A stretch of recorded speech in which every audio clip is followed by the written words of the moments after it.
Welcome to Metaverse Degen. I'm Lion. I'm Old Man Raptor and got one hell of a guest, but we have another friend here, and this is the Ducky. Yeah. If you want to know anything about that, just ask Line. And our guest is. Hi, I'm AliceD. Well, thank you very much for joining us, Alice. It's an absolute pleasure to have you and be able to sit down and get to know you. Yeah, very much so. Thank you. Yeah, thanks for having me. No problem. So, Mm-hmm. what are you most known for, and how did you get started with everything and into VRchat, may I ask? Well, if we begin from the start, I got into VRchat in 2020, basically during summer, the middle of the pandemic.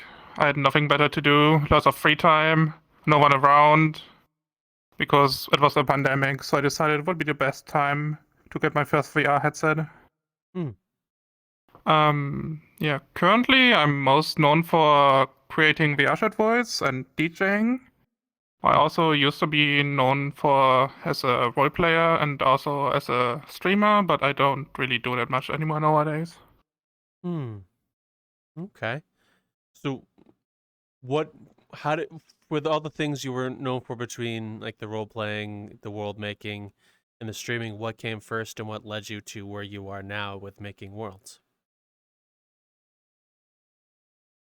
Well, as most others, I started mostly with avatars, just to express myself the way I wanted, and I also thought always that it was pretty cool. And for role playing, it was also handy to have some characters that have some certain aspects. And then I decided to also look into worlds because I figured being able to create your own world from basically nothing sounds pretty cool. And then slowly over the years, I saved out a lot of knowledge that I have nowadays. Oh wow. So, what were some of your first worlds that inspired you to make stuff, may I ask? Or avatars, for that matter?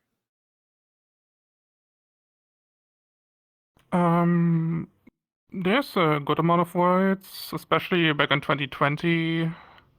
The most common worlds like Near Automata Flowers. There was also this one world, I don't really remember the name right now, but it basically was also just a big walkable circle with a lot of pillars around and some blue backgrounds. And yeah, basically these more artistic worlds were the ones that kind of inspired me myself. Okay. So, what were some of the first things you've created, and what inspired you to create those things? One of the first things I've created was, I think, my first space model, which was also based on a different avatar that I mostly back then just retextured. Nowadays, I also fully make my own textures and model assets for etc. for myself.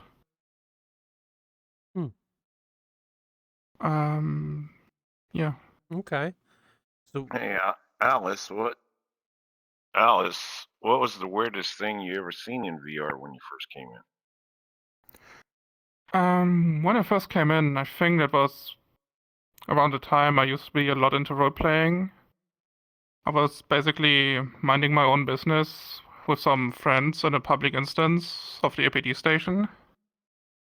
And suddenly some weird people arrived that looked very militarish.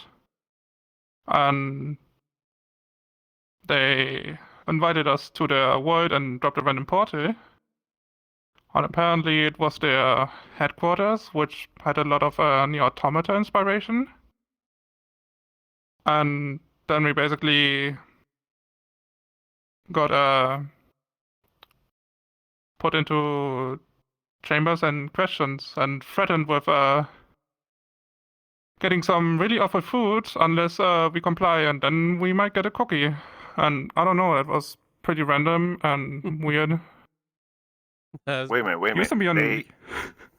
on. They offered you a cookie if Yeah, they offered me a cookie for complying. complying with giving It, cookies. Wow. it used Did to they give you any be. milk? Did they give you any milk with the No, they didn't cookies or give me just any milk. cookies? Oh, cheap bastards. Goddamn cheap bastards. No But yeah, it no used to drinks be for the actually. cookie. It used to be actually on YouTube, but they deleted their account, and they nowadays aren't around VRchat anymore either. I see. Yeah. No more cookies for inmates that don't comply with what their situations because nobody. Gotcha. Understand. That would be a little on the weird side. Indeed. Yeah. So, what was some of the hardest things for you to learn or create, and how did you overcome those problems or solutions? What was the solution?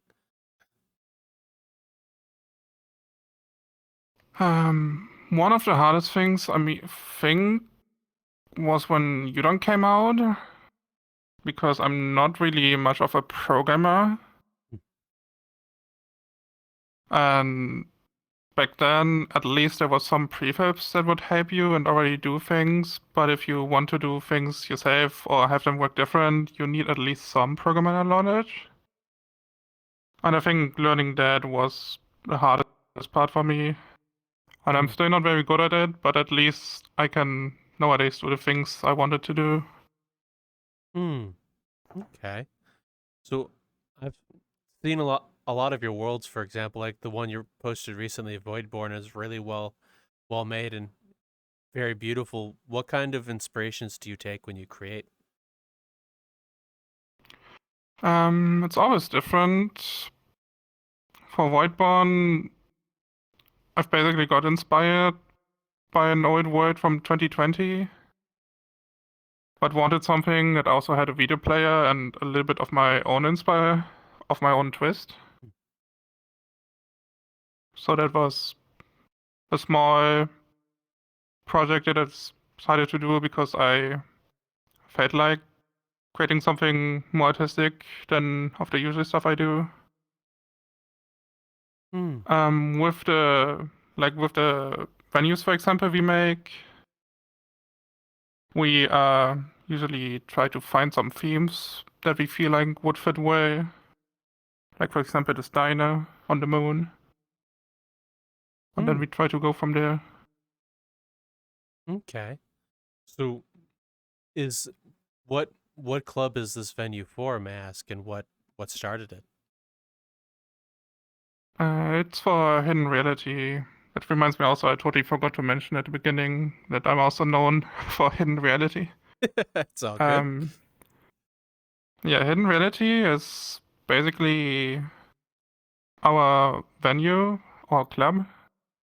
We do events once a month during European times, and we focus a little bit more on the rave and underground side of things, which in the European scene is also more special because in the European scene it's mostly more focused on the drinking side of things for clubbing.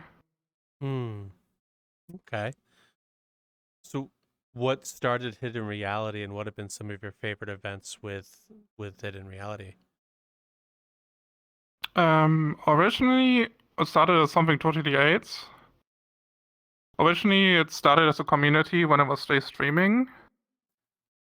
And then some people came around, like Saya, and I think around 2 years ago, or more like 1.5 years ago, we thought it might be cool to host our own events that are more focused on music. And then we decided to slowly shift it from this hangout community to something bigger. Okay. What were some of your favorite events with Hidden Reality, and what were some of the first ones like too?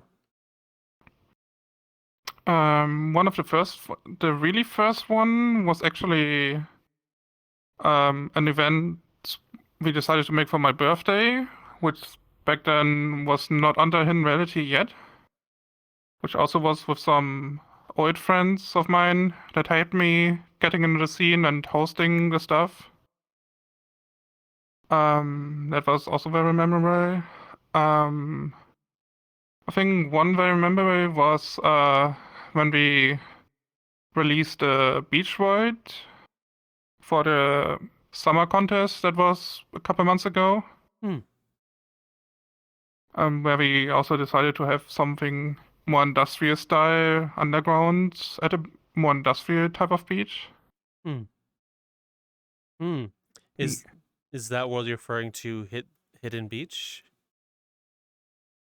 Yeah, that's what I'm referring to Hidden Beach. It's more of like a smaller industrial wing of a beach close to a city. So I actually saw that world Hidden Beach, and I thought it was amazing, to be honest. I didn't know it was a venue at the time.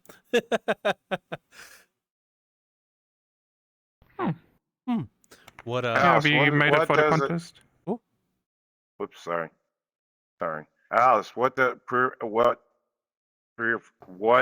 it take to get something like that when you're doing your DJs and stuff, events? God, I can't even say the words this morning. I haven't had enough coffee. What's it take to get it all set up and running in a running fashion? Does that make sense? I think it does. Why, from the DJ side, not that much. All you basically need is OBS and your DJ software. For actually hosting events, it's obviously handy to have some networking, so you can actually get people to perform at your event. Then, of course, making sure that everything is working fine during events, everyone is behaving, etc. So it's always good to have some people that look at things. Then obviously someone that is making sure all the stream links are working and are put into the video player. Yeah. Okay. Did you have any knowledge of running clubs before, or was Hidden Reality your first like dip into the scene in terms of like running events instead of attending? And I used to attempt a lot of events back in 21, but running events, Hidden Reality was, I think, what started me, and then started getting the experience for myself to running them. Okay. Was it easy to adapt to the change from attending to running the event?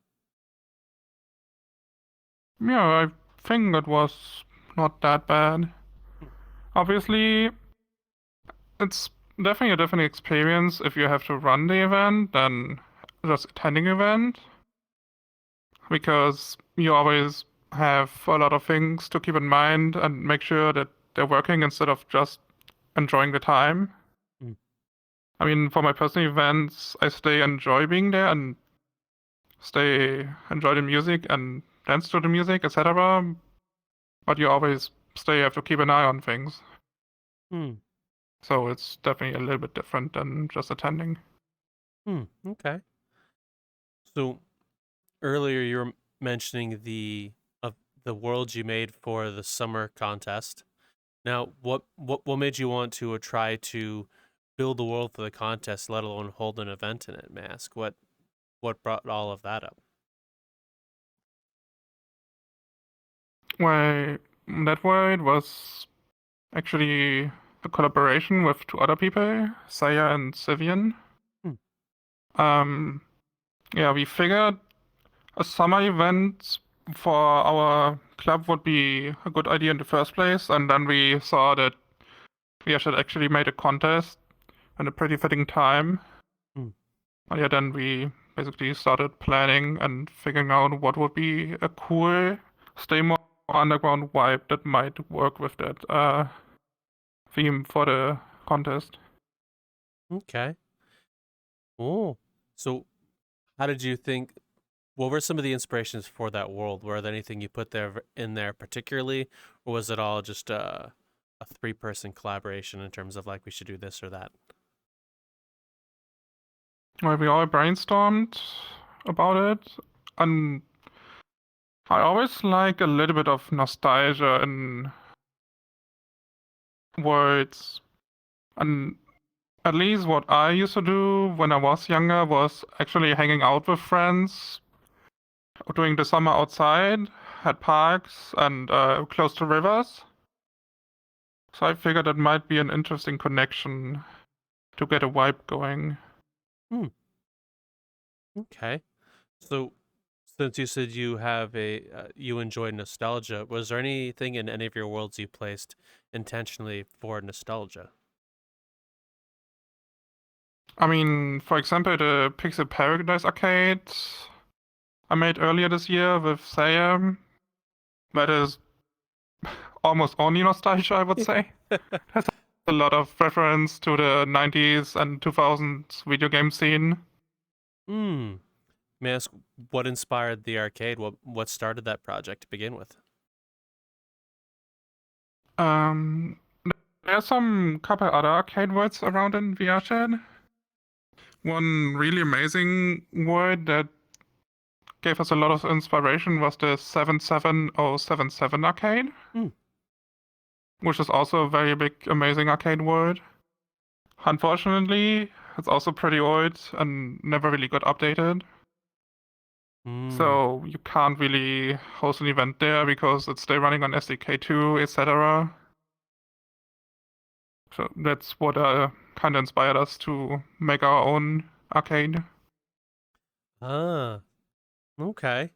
So, when making the world, did you get any early '90s flashbacks at all, Mask? I mean, I wasn't that much around during the early 90s.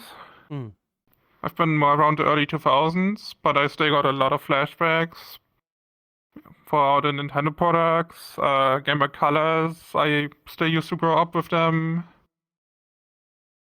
Yeah, pinball machines. After we made the world, what I found really amazing, we actually got Fairplex's Space Cadet pinball machine from them because they liked our world so much. Well, that's really awesome. And yeah, that's also for me a really big nostalgia aspect because I played it on Windows XP all the time. Oh, I remember the Space Cadet pinball game in that time. I think almost everyone who had a computer had played that little bit of. They had one at that age. Yeah. Okay. I mean, it was the best pre-installed game on XP, I think. Fair. So, what have been some of your favorite, or not favorite events, most memorable events with Hidden Reality, and what has kept it going so long?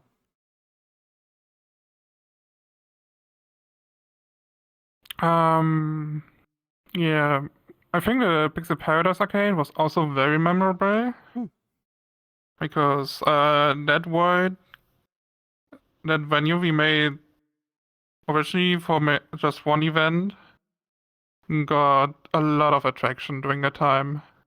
And then seeing a couple hundred people in your world, that feels very amazing. And then also on social media, seeing all the pictures and videos. And yeah, what kept us going so long is we try to keep it as a hobby. And it's our hobby. We really enjoy creating stuff, music, performing music. So that's what keeps us going, that it's a hobby and we currently have the time to keep that hobby going.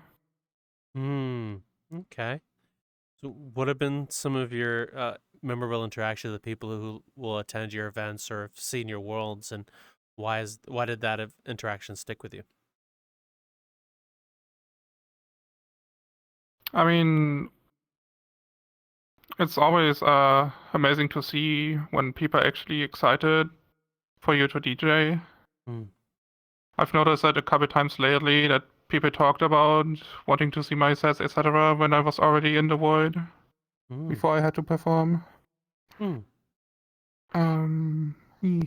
Okay. So you DJ as well as make worlds and run events? And you must be multi-talented. I actually DJ myself also. I mostly I mostly am around drum and bass, neurofunk kind of things, but I also perform some other genres from time to time. Ooh. What got you started DJing, Mask? What was your first event you DJ'd at? It was my own birthday. And yeah, I had friends that already had some DJ experience themselves, and I figured, damn, that's pretty cool. And what if I could do it myself? Like, that would be, I feel like, really awesome.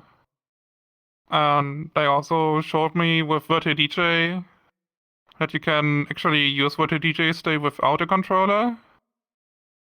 And then I just experimented around with VRDJ a bit and thought, oh, this is actually not that bad and hard.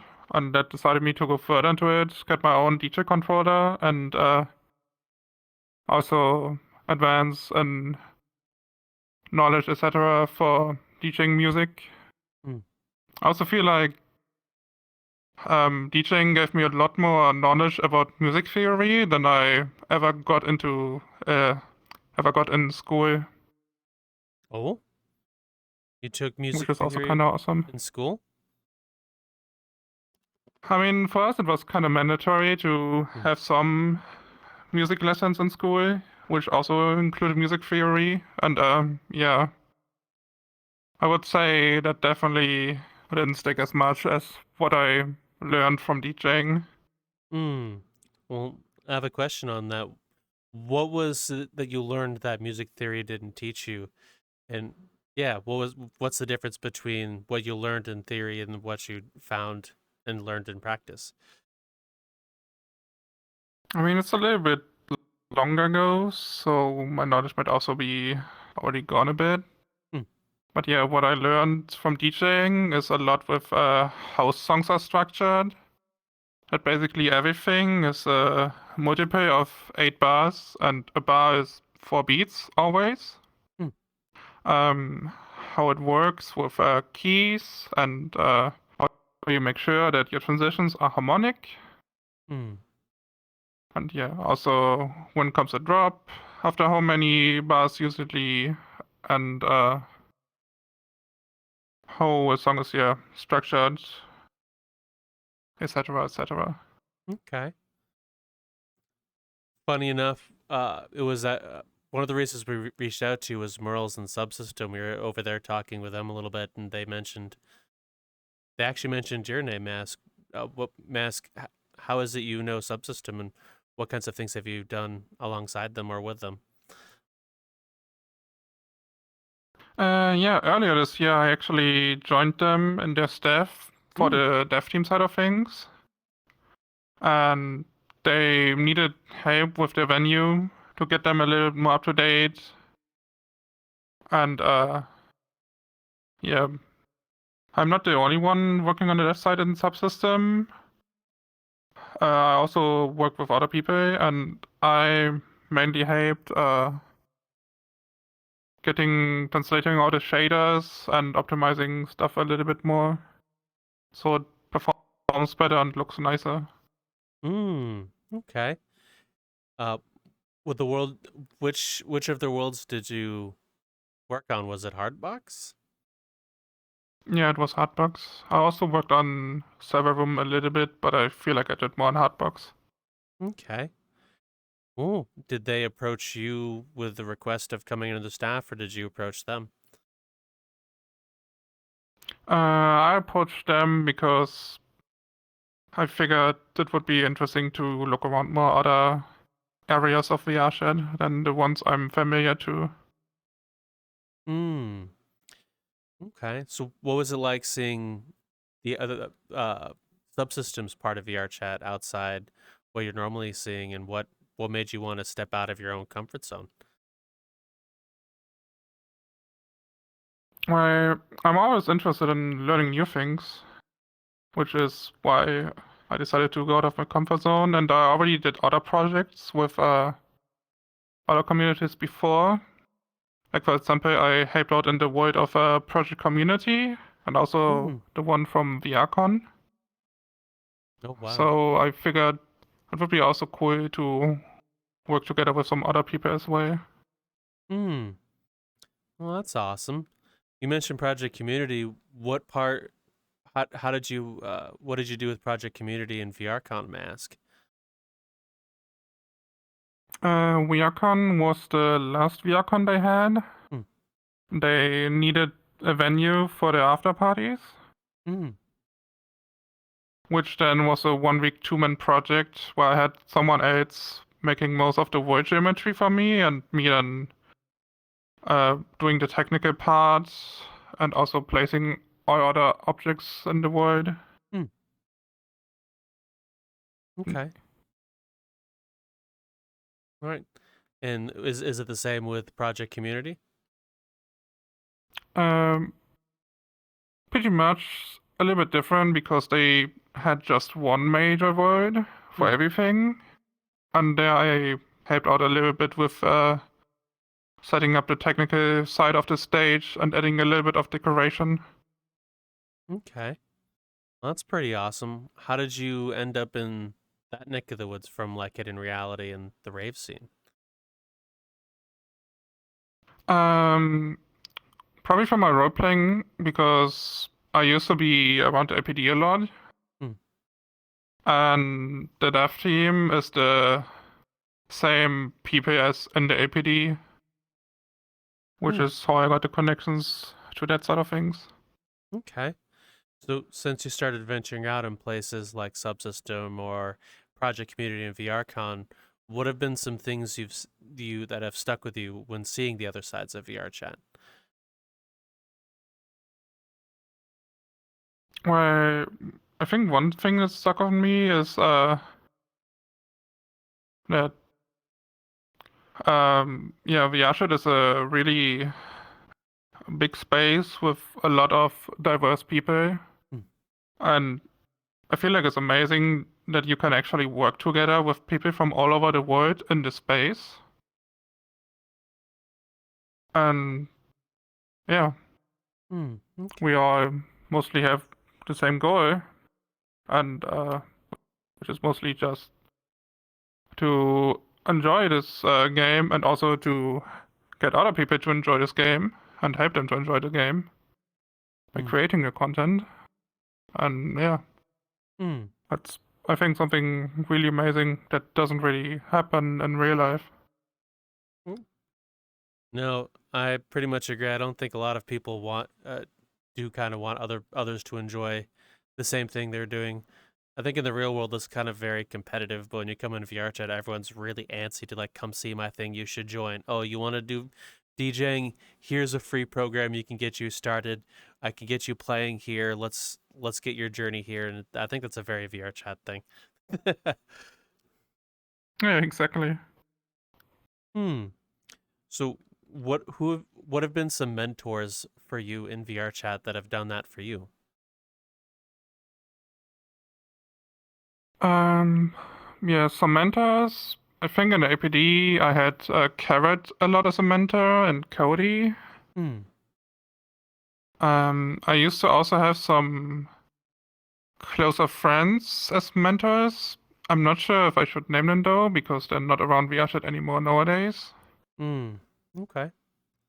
All right. Well, what kinds of things did they show or teach you, and how did they enable you to continue to where you are today? Yeah, they showed me a lot around Unity. Like for example, with the lighting in Unity, Hmm. how that works with actually baking the lights, etc. How to set up shaders with PBR, etc. to get it to look nice, and some more niche technical side of things. Okay. So, in terms of Unity, something I'd like to ask you is, what are some items in your toolkit of things you use, and what have you added over the years? May I ask? Where, for example, for the baking of the lights, I've been using Bakery as a Hmm. tool for like forever, Hmm. just because it's much nicer to use than Unity's own baking tool. Hmm. It also allows us to add nice features, like getting specular lighting into the bake. So we have some directional light information still, even though there's no real-time light. Which is why things like the light on the windows actually moves a little bit when you move around. Oh. Wow. Yeah, other tools. I have my set of shaders that I use for worlds. Personally, I use Sage shader a lot, just because it's pretty easy to use. It does all the things I need. Hmm. And it has some optimizations to get the texture VRAM a little bit down. Yeah. Okay. Did you have any knowledge of world creation or Unity or Blender prior to VRchat, or was VRchat your first instance in working with those programs? VRchat was pretty much my first instance. Wow. To be honest, looking around your worlds and some of the others I've seen, it looks like you've been at it for a very long time. I mean, what should I say? I had a lot of free time. I had a lot of friends that helped me, and not all these worlds are made only by me myself. Some are also collaborations. Like the venues, a lot of them that we use for Hidden Reality are collaborations. Okay. So it's not just one person working on them. But yeah. So, what have been some of your favorite collaborations with other creators, Mask? And what kinds of things did you do together that was different from what you normally would?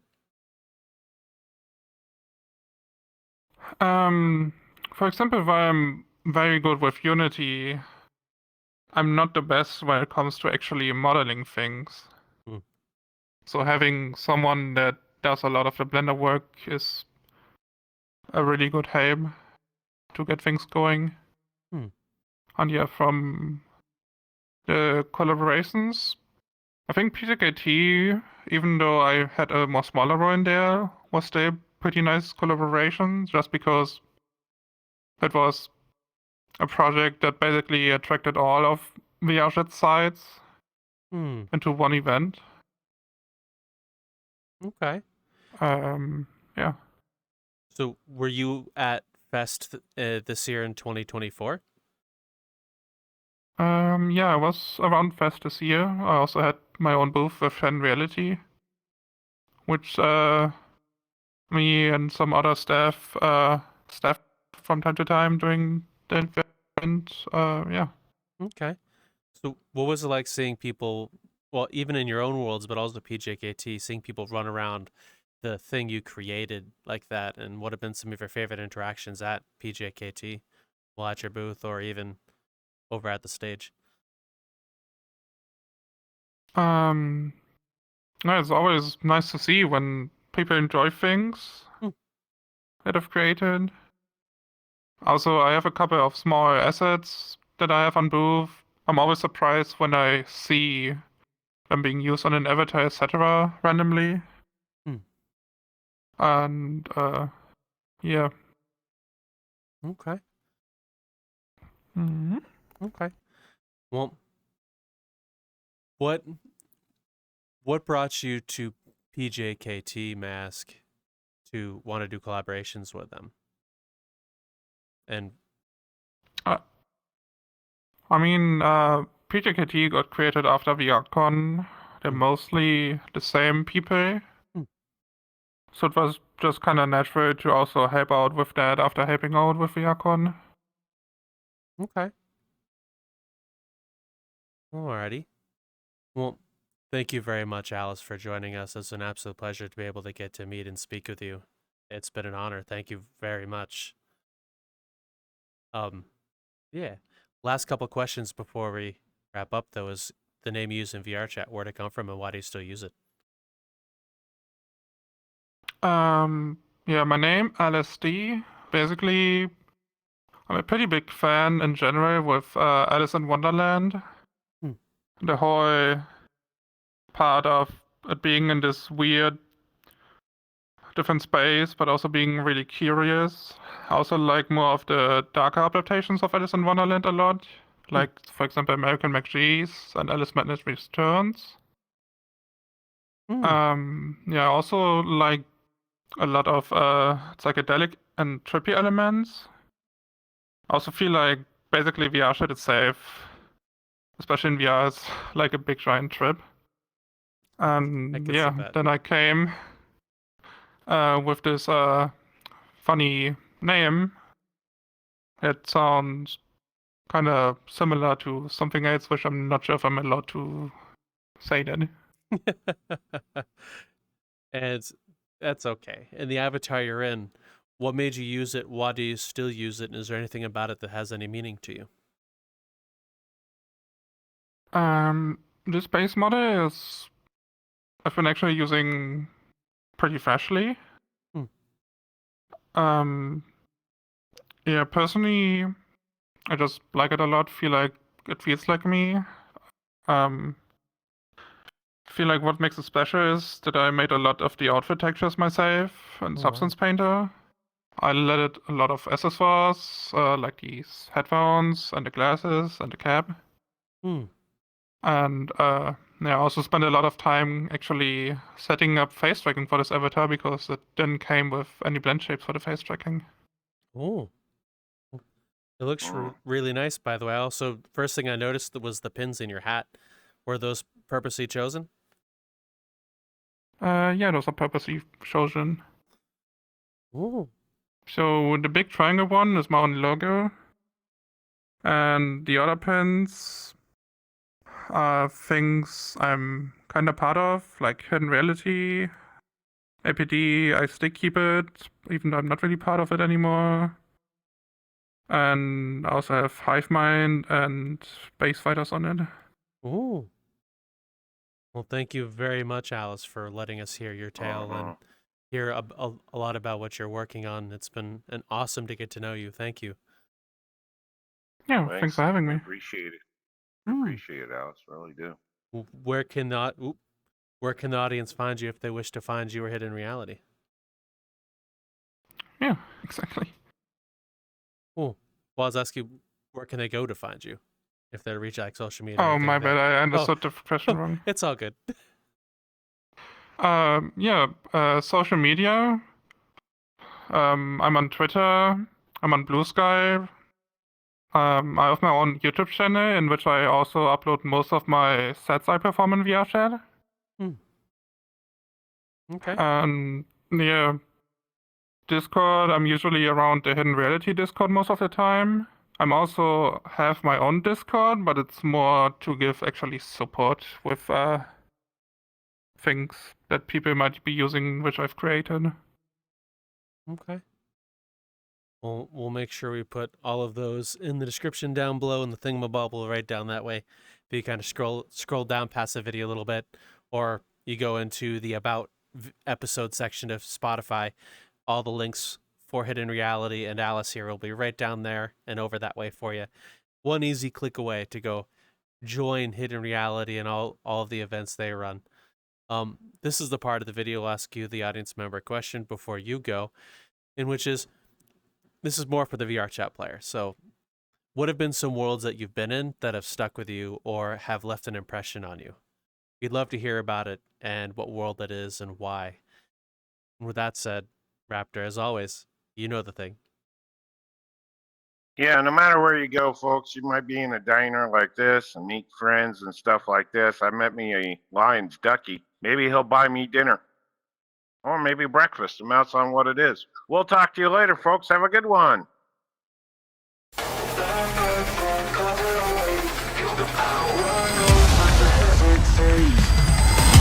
Flashing lights, hear the crowd roar. Challenge yourself, push for more. Virtual world, no place to hide. Brace yourself, it's one life. Days are turning, hearts are fighting.